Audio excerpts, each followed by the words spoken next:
یہ ساحل کا ایک بالکل ویران اور پرسکون حصہ تھا۔ تاڑ کے درختوں کے درمیان کہیں اور سے پتھر لا کر مصنوعی ٹیلے بنائے گئے تھے۔ ان ٹیلوں پر خوش نما ہٹ بنے ہوئے تھے اور لکڑی کے پلوں کے ذریعے یہ ٹیلے آپس میں بھی جڑے ہوئے تھے۔ اس جگہ کو زمینی جنت کہا جاتا تھا اور یہاں قیام کا شرف بٹھل کے خاص الخاص مہمانوں کو ہی حاصل ہوتا تھا۔ اس وقت نرم ریت پر کئی لان چیئر لگی ہوئی تھی۔ درمیان کی میز پر 2 قسم کے جوسز اور گلاس سجے تھے۔ آنند راؤ سیاہ چشمے لگائے محض ٹیلے میں ملبوس بڑی شان سے ٹانگ پر ٹانگ چڑھائے بیٹھا تھا۔ دن کی روشنی میں اس کے توانا جسم کے رگو پٹھے نمایاں تھے۔ اس کے ساتھ ہی بیٹھی کوشل اسے دیکھ رہی تھی۔ اس کے ادیڑ عمر مگر کنوارے جذبات میں تلاطم برپا تھا۔ بٹھل بھی قدرے مؤدبانہ انداز میں ایک کرسی پر ٹکا ہوا تھا۔ آنند راؤ نے اطراف پر دوبارہ نظر ڈالی اور بولا۔ بٹھل نے چہرے کے ساتھ ہاتھ جوڑتے ہوئے سر جھکایا۔ بس سرکار کوتاہی ہوگی، سمجھ نہیں آتا وہ اچانک غائب کیوں ہوا۔ ڈرا ہوا تھا اور میری پناہ میں بڑا خوش اور مطمئن تھا۔ آنند راؤ نے ہاتھ پھیلایا۔ یہاں پانی میں لڑکیوں کے ساتھ کھیل رہا تھا تو غائب کیسے ہو گیا؟ اسے کوئی مچھلی نگل گئی تھی کیا؟ لڑکیاں اور تیرے بندے کہاں مر گئے تھے؟ آنند راؤ کی تیوری ہنوز چڑھی ہوئی تھی۔ بٹھل نے میٹھی آواز میں کہا، لڑکیوں کو واش روم کا بول کر پانی سے نکلا تھا، اندھیرا ہو چلا تھا، درختوں کی اوٹ لیتا ہوا نکلا ہے، ریت پر اس کے پیروں کے نشان تھے جو سڑک تک گئے ہیں، چھوکرا لوگوں کی بھی چھترول کی ہے، بس سرکار کوتاہی ہوگی۔ بٹھل خاصا دبنگ شخص تھا، مضبوط ہاتھ پیر، بل ڈاگ جیسا پھولا ہوا چہرہ اور چہرے پر زخموں کے نشان، مگر آنند راؤ کے سامنے بیگی بلی بنا بیٹھا تھا۔ آنند راؤ کی افسانوی شہرت سے وہ پہلے ہی واقف تھا، سامنے دیکھ کر تو اور بھی متاثر ہو گیا تھا۔ اس سے پہلے اس نے کوشل کو نہ صرف آرام سے ہینڈل کیا تھا بلکہ اس سے برابری کی سطح پر گفتگو بھی کرتا رہا تھا۔ آنند راؤ لہجہ بھر اسے دیکھتا رہا، پھر بولا، اس کے بعد ڈوگر کو ڈھونڈنے کے لیے تو نے کیا کیا ہے؟ انداز بڑا چبھتا ہوا تھا۔ بٹھل کو اپنا حلق خشک ہوتا محسوس ہوا۔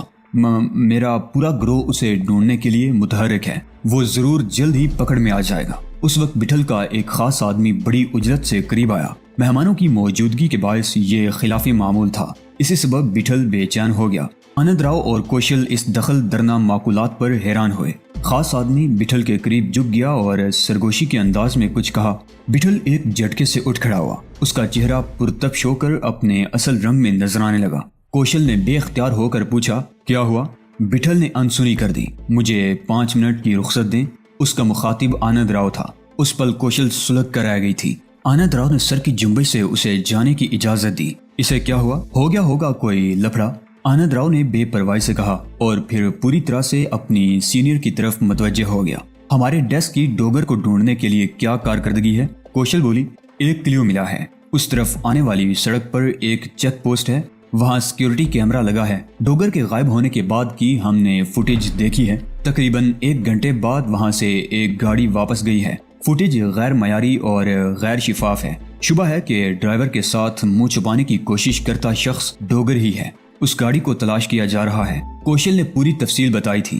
اور ہمارے خاص مہمان کی کوئی خبر؟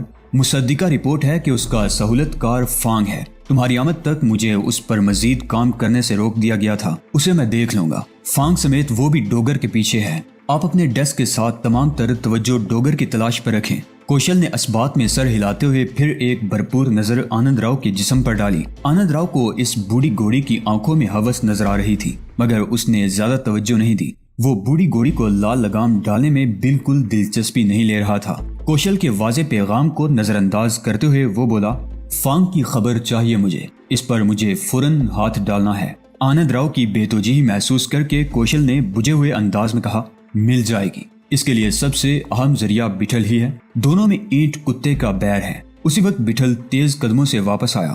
چھوٹتے ہی اس نے آتشی لہجے میں کہا، فانگ کے مہمان نے میرے ایک اڈے پر چھوکرا لوگوں سے مارا ماری کی ہے، میرا پوچھتا پھر رہا ہے۔ آنند راؤ کی آنکھوں میں چمک نمودار ہوئی۔ ذہن میں ایک منصوبے نے جنم لیا۔ اس نے بٹھل کو بیٹھنے کا اشارہ کرتے ہوئے کہا، دماغ کو ٹھنڈا رکھ۔ اس کی بات پوری ہونے سے پہلے بٹھل نے سر پیٹ ڈالا۔ کیسے ٹھنڈا رکھوں سرکار؟ میرے کئی چھوکرے ٹپکائے ہیں اس نے، میرے نام کو بتا لگ رہا ہے۔ اچھا بات تو سن، آنند راؤ نے قدرے سختی سے کہا تو بٹھل بے بس نظروں سے اس کی طرف دیکھنے لگا۔ آنند راؤ بولا، وہ نہیں جانتا کہ ڈوگر تیرے ہاتھ سے نکل گیا ہے۔ ہاں، میں نے اس خبر کو لیک نہیں ہونے دیا۔ میرے صرف چند بندے ہی اس بارے میں جانتے ہیں اور ان بندوں پر میں خود جتنا ہی یقین رکھتا ہوں